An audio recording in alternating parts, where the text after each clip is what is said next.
नमस्कार, आप देख रहे हैं जनता टीवी। मैं हूं आपके साथ अमर त्रिपाठी। बुलेटिन में रुक करेंगे 2 मिनट में 10 बड़ी खबरों की ओर। प्रदेश में मौसम ने ली करवट। मौसम विभाग ने बारिश को लेकर ऑरेंज अलर्ट किया जारी। ओले गिरने के साथ तेज बिजली चमकने की भी संभावना।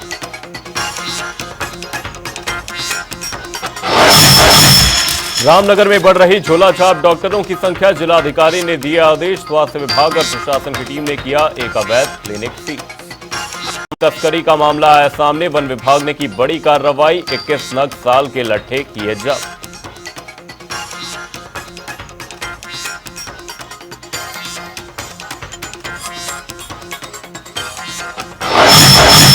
हल्द्वानी में पुलिस को मिली सफलता। बाइक चोर को किया गिरफ्तार। आरोपी के खिलाफ पहले से ही 3 एफआईआर दर्ज। पुलिस ने चोर के पास से 5 बाइक की बरामद।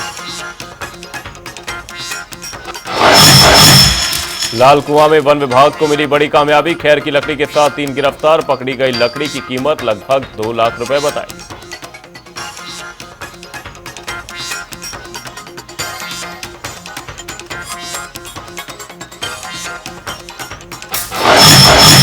मसूरी में कार अनियंत्रित होकर एक सड़क से दूसरी सड़क पर गिरी। हादसे में 2 युवक हुए घायल। मौके पर पहुंची पुलिस घटना की जांच में जुटी।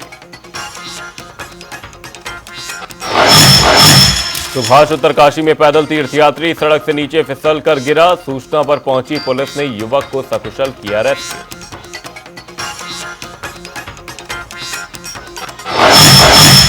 रुड़की में डेंगू को लेकर सिविल अस्पताल के डॉक्टर अलर्ट। चिकनगुनिया, डेंगू और मलेरिया के लिए स्वास्थ्य विभाग ने गाइडलाइन की जारी। अस्पताल में फिलहाल अभी नहीं पहुंचा कोई मरीज। रुड़की में गंग नहर से लावारिस शव मिलने से मचा हड़कंप। पुलिस के गोताखोर ने नहर से शव को निकाला बाहर। पुलिस ने शव को पोस्टमार्टम के लिए भेजा। उत्तरकाशी में यमुनोत्री और गंगोत्री धाम में सुचारू रूप से चल रही यात्रा। यमुनोत्री पैदल मार्ग पर घोड़े खच्चर और डंडी कंडी को रोटेशन सिस्टम से चलाया जा रहा। मौसम बिगड़ने से दोनों धामों में बारिश शुरू।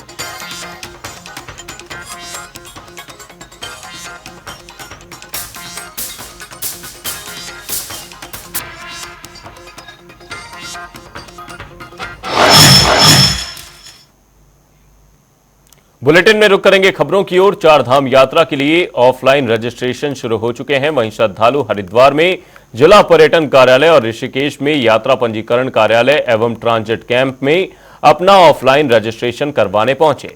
रजिस्ट्रेशन में भीड़ को देखते हुए 20 काउंटर लगाए गए हैं। वहीं जिला मजिस्ट्रेट थिराज सिंह करबयाल ने 4 धाम यात्रा का निरीक्षण किया और उन्होंने तीर्थयात्रियों से मुलाकात की और उनका हालचाल जाना।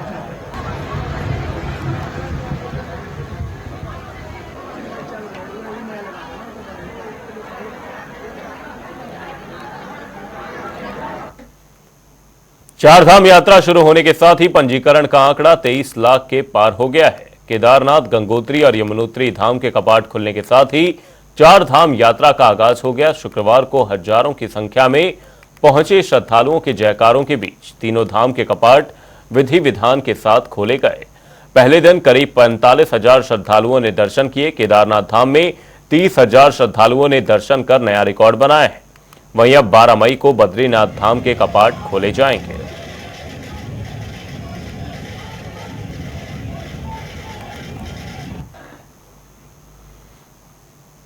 बीजेपी के प्रदेश अध्यक्ष महेंद्र भट्ट रामनगर पहुंचे, जहां विधायक दीवान सिंह बिष्ट और अन्य बीजेपी कार्यकर्ताओं ने उनका जोरदार स्वागत किया। इस दौरान महेंद्र भट्ट ने कहा कि उत्तराखंड में पिछले निकाय चुनाव में बीजेपी कुछ ही जगहों पर जीत दर्ज कर पाई थी, लेकिन इस बार निकाय चुनाव में उत्तराखंड सभी सीटों पर बीजेपी प्रत्याशी ऐतिहासिक जीत दर्ज करेंगे।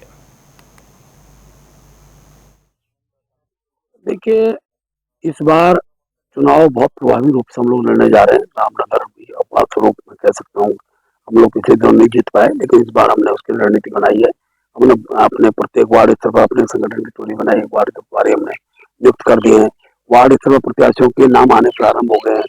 उनका पब्लिक सर्वे के साथ साथ हम लोग संग्राम सर्वे करने वाले हैं। उसके बाद हम प्रत्येक बूथ पर निशान पर कार्यकर्ता लड़ाएंगे। इसी प्रकार से हमने नगर पालिका क्षेत्र के प्रत्याशियों के लिए पैनल बनने वाला प्रारंभ हो गए। बहुत जल्दी जैसी रिजर्वेशन फाइनल होता है हम अपने पर्यवेक्षक भेजेंगे। पर्यवेक्षक के माध्यम से जो नाम आएंगे उनका हम पब्लिक सर्वे करते हुए बता देंगे, घोषणा करेंगे। निकाय चुनाव नजदीक है, लिहाजा सियासी पारा अब तेजी से चढ़ने लगा है। उत्तराखंड में आरक्षण नए सिरे से तय होना है। आरक्षण की स्थिति क्या होगी, इस पर असमंजस बरकरार है। मेयर के टिकट को लेकर कैसी है हल्द्वानी नगर निगम में जोर आजमाइश, देखिए इस खास रिपोर्ट में।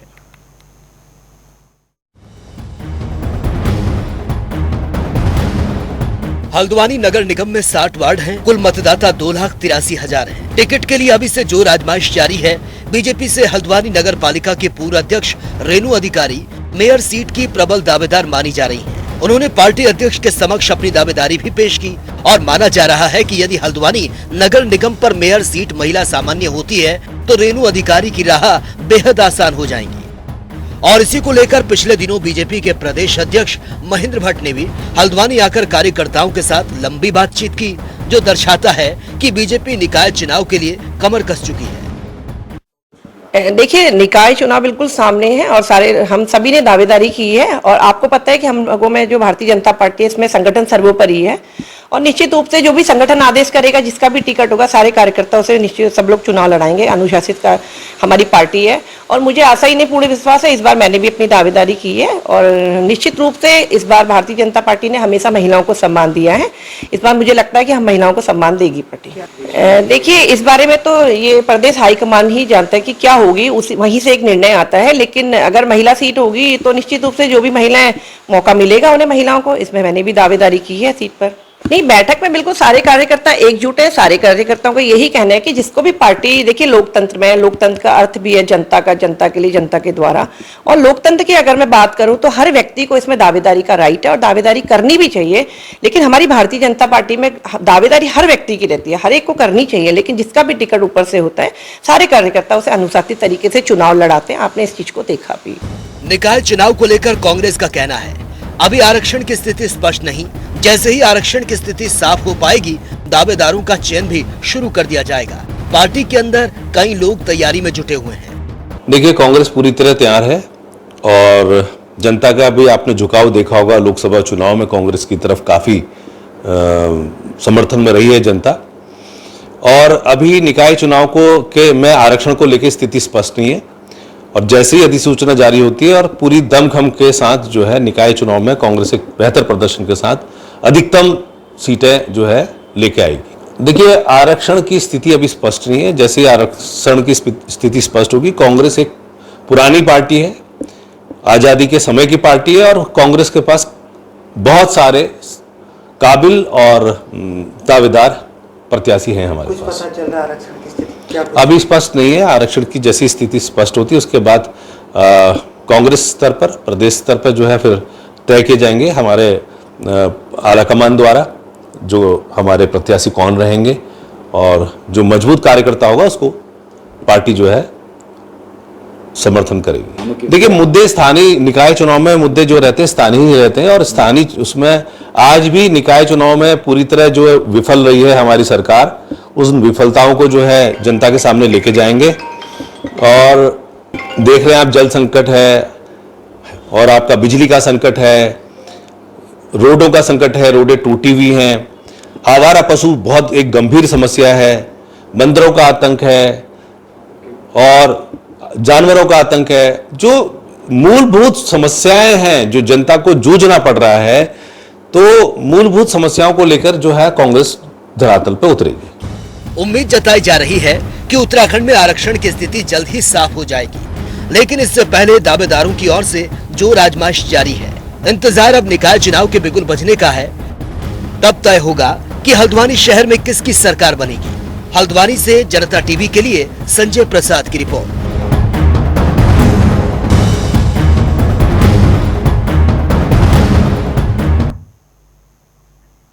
करेंगे अगली खबर की ओर। दिल्ली के मुख्यमंत्री अरविंद केजरीवाल तिहाड़ जेल से बाहर आ गए हैं और उन्हें सुप्रीम कोर्ट ने 21 दिनों के लिए अंतरिम जमानत दी है। सीएम 1 जून तक जेल से बाहर रहेंगे, उन्हें 2 जून को सरेंडर करना होगा।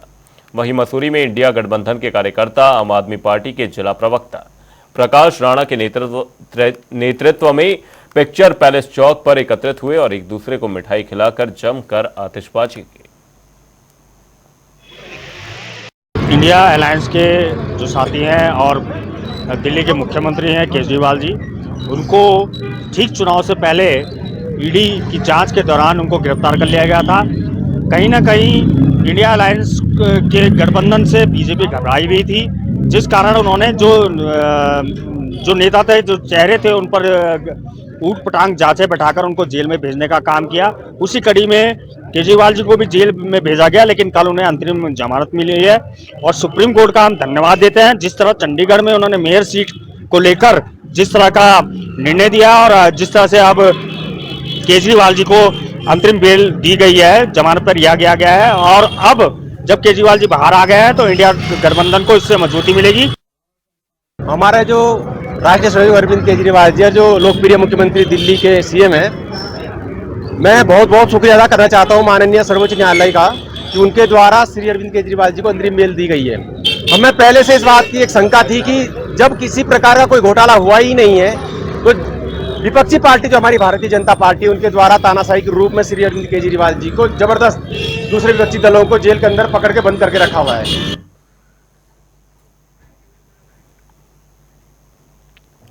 देहरादून में नई स्वच्छता समिति के जरिए तैनात सफाई कर्मचारियों के वेतन भुगतान में गड़बड़ी और उन्हें पीएफ की सुविधा से वंचित रखने के मामले की जांच हो गई है। वहीं मुख्य विकास अधिकारी ने डीएम को इसकी रिपोर्ट सौंप दी है, जिसके मुताबिक 99 ऐसे कर्मचारियों के नाम सामने आए हैं जिनका कोई अता पता नहीं है, जबकि इनके नाम पर पिछले 5 सालों से वेतन भुगतान किया जा रहा था। वहीं कांग्रेस नगर निगम प्रभारी वीरेंद्र पोखरियाल ने कहा कि यह फर्जीवाड़ा कई सालों से चलते आ रहा है। शहर के एक एक वार्ड में करीब 8 से 9 कर्मचारी दिखाए जा रहे हैं और कई सालों से फर्जी तरीके से उनके वेतन भी निकाले जा रहे हैं।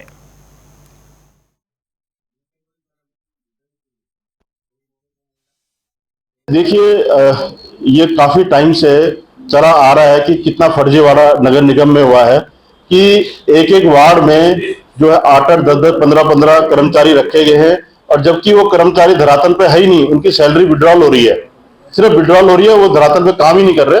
तो ऐसी और जांच मिलेगी तो उसकी अभी तक जांच जो चल रही थी उसका जो सही तथ्य था वो सामने नहीं आया। अभी तक भी सरकार इनकी है। इस वजह से मैं ये कहना चाहूंगा कि अभी ये जांच करेंगे, इसमें और भी गड़बड़ी निकलेंगी। उत्तराखंड मदरसा बोर्ड की परीक्षाएं आज से प्रारंभ हो चुकी हैं। रुड़की के अरबी रहमानिया मदरसे में भी परीक्षा केंद्र बनाया गया है।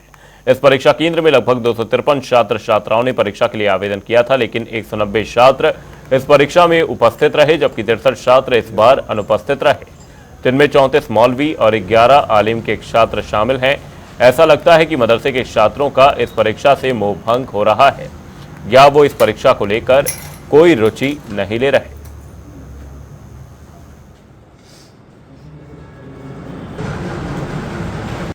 ये उत्तराखंड मदरसा बोर्ड का एग्ज़ाम है, जोर से अरबी फारसी का एग्ज़ाम हो रहा है। मुंशी, मौलवी, आलिम, फाजिल, कामिल, इसके बच्चे बच्चियां हैं। 253 की तादाद में बच्चे इम्तिहान में शामिल हुए हैं। इनमें कुछ थोड़े से गैर हाजिर हैं, बाकी सारे बच्चे हाजिर हैं। और इन बच्चों के इम्तिहान देने के लिए जैसा कि आपने मुआयना किया, बेहतर से बेहतर इंतज़ाम हमने कराने की कोशिश की है और बोर्ड से भी कुछ लोग आए हुए हैं जो हमारी मुआवनत कर रहे हैं, मदद कर रहे हैं और यहाँ के इंतज़ाम को और बेहतर बना रहे हैं। बहुत अच्छी तैयारी से इम्तिहान हो रहा है। 253 बच्चे इम्तिहान दे रहे हैं और सब व्यवस्थाएं बहुत अच्छी तरीके से हुई है। सुबह 8 बजे से 11 बजे तक 11 बजे तक ये बीच में छुट्टी है, तो 2 दिन की छुट्टी है। उसके बाद में फिर 8 दिन चलेगी। देहरादून में सरकार की तरफ से रिस्पाना नदी के पास झुकी झोपड़ियों को हटाने का आदेश हुआ है। इसी को लेकर सरकार ने नोटिस भी जारी कर दिया है। इसी को लेकर कांग्रेस ने सरकार पर आरोप लगाया कि निकाय चुनाव नजदीक है और सरकार डराने धमकाने की राजनीति कर रही है। चाहे जो भी जो है अंतिम तारीख दी गई हो, ये तो प्रशासनिक कार्रवाई वो बताएंगे कि भाई अंतिम तारीख जो है किस आधार पर दी गई है। लेकिन बड़ा सवाल यही है कि अगर 2016 के बाद ये अवैध अतिक्रमण हुए हैं तो इसकी जवाबदेही और जिम्मेदारी किसकी है, ये भी तो तय होनी चाहिए ना। प्रदेश की सत्ता पे कौन बैठा हुआ है और जो है किन अधिकारियों या किन आकाओं के बल जो है इशारे पर वहां पर अतिक्रमण हुआ है, तो इस चीज की भी तो जवाबदेही किसी की होगी ना। उत्तराखंड में लगातार मौसम अपना रंग बदल रहा है। राज्य में अगले 3 दिन तक मौसम बिगड़ने के आसार हैं। मौसम विज्ञान केंद्र ने 2 दिन के लिए ऑरेंज अलर्ट और 1 दिन येलो अलर्ट की चेतावनी जारी की है। जारी पूर्वानुमान के मुताबिक राज्य में तेज हवाएं, ओलावृष्टि और बिजली गिरने को लेकर ऑरेंज अलर्ट जारी किया गया है। वहीं 13 मई को येलो अलर्ट जारी किया है।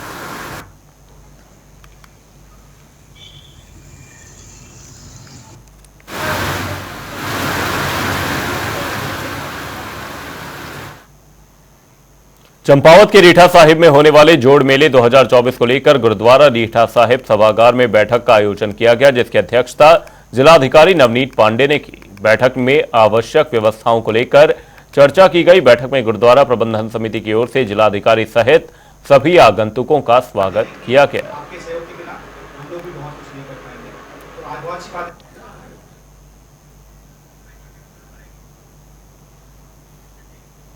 उत्तराखंड अपनी हरी भरी वादियों के साथ ही अपने अनुकूल मौसम के कारणों से जाना जाता है।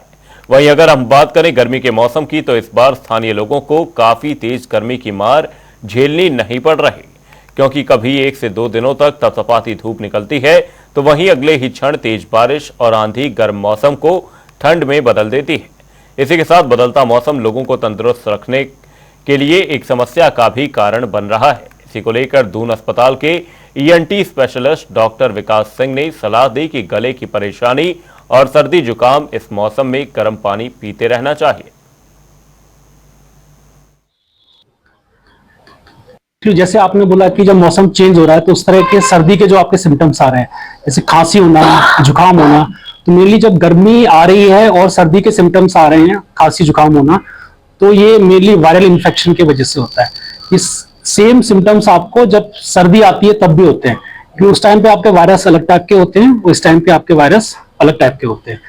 और दूसरा रीजन है, इस मौसम में कई पेशेंट्स को एलर्जी भी रहती है, तो जो सिम्टम्स आप बता रहे हैं, सर्दी खांसी होना, ये उसका भी एक लक्षण हो सकते हैं।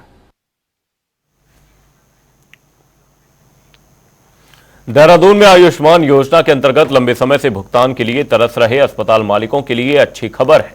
बता दें कि अटल आयुष्मान के तहत भारत सरकार के TMS पोर्टल में दिक्कत आ रही थी, जिसको अब दूर कर दिया गया है और लंबे 3 महीने के बकाया भुगतान की प्रक्रिया शुरू कर दी गई है, जिसकी जानकारी राज्य स्वास्थ्य प्राधिकरण के निदेशक क्लेम मैनेजमेंट VS टोलिया ने दी है।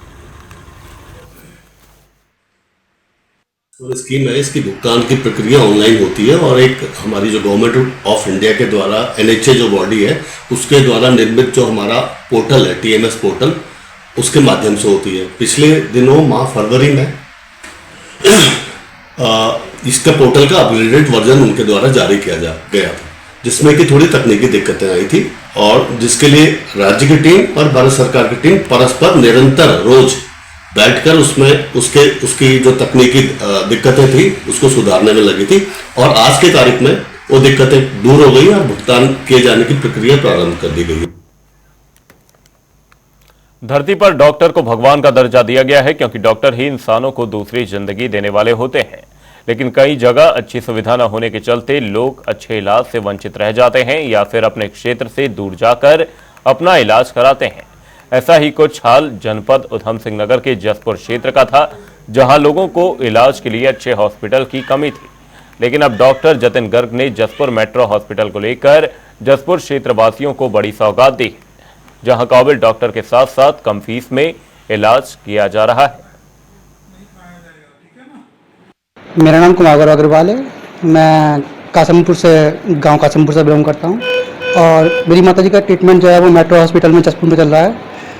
यहाँ की जो मैनेजमेंट है बहुत बढ़िया मैनेजमेंट है, यहाँ की सर्विसेज है बहुत बढ़िया सर्विसेज है और डॉक्टर साहब बहुत बेटर हैं, हर समय अवेलेबल हैं, जिस समय भी परेशानी हो। मेरी माताजी बोल नहीं पा रही थी, मतलब ये कालो कि 3-4 दिन पहले निकलने कंडीशन में हो गई थी, लेकिन आज की डेट में बेटर है, 3 दिन के अंदर बेटर है और आज डिस्चार्ज हो गया है। Myself doctor Wasim Shafi, मैं MBBS और MD पीडियाट्रिक्स नवजात शिशु और बाल रोग विशेषज्ञ जसपुर मेट्रो हॉस्पिटल में पिछले 1 महीने से हम यहाँ पे काम कर रहे हैं। हमारे हॉस्पिटल में एक तो जनरल मेडिसिन डिपार्टमेंट और दूसरा पीडियाट्रिक्स डिपार्टमेंट अब हमने स्टार्ट किया है। यहाँ पे पैदाइशी बच्चों से लेके 15 साल तक के बच्चों की सारी बीमारियाँ, जिसमें टाइफाइड हो गया, आपका निमोनिया हो गया, डायरिया होता है आजकल बहुत कॉमन है, ये सब बीमारियों का इलाज हमारे यहाँ उपलब्ध है। में 2 डिपार्टमेंट्स हम रन करते हैं। मेडिसिन डिपार्टमेंट जिसमें मैं डॉक्टर जाता है, जनरल फिजिशियन, जनरल पेशेंट्स देखता हूं, जैसे कि शुगर, बीपी, थायराइड या गठिए के मरीज, जोड़ों के दर्द के मरीज, सांस के या पेट के मरीज, या जिनको डेंगू, मलेरिया, टाइफाइड ऐसी कोई बीमारियां होती हैं उनका हम इलाज करते हैं। हमारे यहाँ 24/7 इमरजेंसी सुविधा भी उपलब्ध है, बेसिक इमरजेंसी, जनरल वार्ड। और हमारे साथ अब बच्चों के डॉक्टर वसीम शफी भी जुड़ गए हैं, जो अलीगढ़ से जिन्होंने MBBS किया है और फिर उसका MD पीडियाट्रिक्स है। और हमारे यहाँ पर बच्चों के लिए भी सुविधा उपलब्ध है, जैसे कि निक्कू और पीडियाट्रिक ICU। बुलेटिन में फिलहाल के लिए सिर्फ इतना ही। कहीं जाएगा नहीं, जनता डी पर खबरों का सिलसिला रहेगा जारी। तब तक के लिए नमस्कार।